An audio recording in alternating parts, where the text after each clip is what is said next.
Hey everybody, it's Neil. Check out what I got here. I have this radon detector. We're gonna see what this thing is and how it works.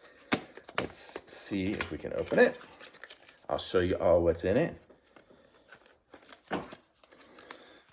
So it comes in another box. And here we go. So here's the instructions for it right there.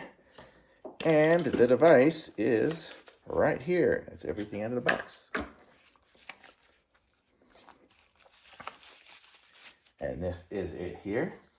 And we can have the satisfying peel off of the plastic. There we go.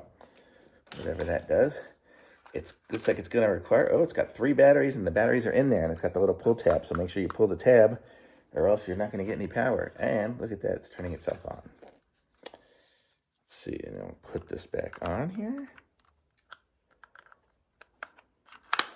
So there we go. So now it looks like it's doing some sort of calibration. So I'm going to leave this here and I'll look at the instructions and see what I'm supposed to be doing with it.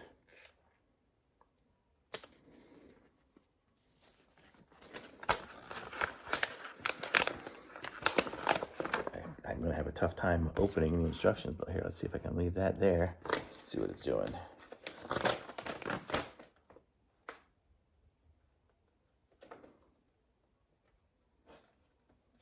Okay.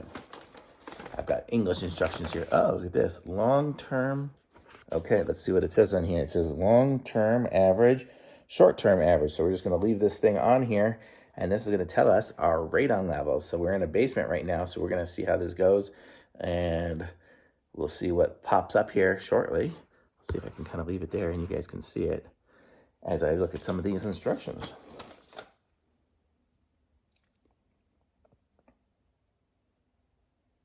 Oh, might have to wait an hour, so we'll be back.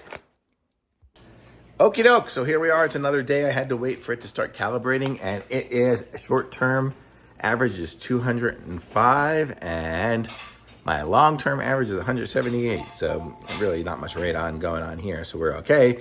But it works, and I like it, so thumbs up for sure.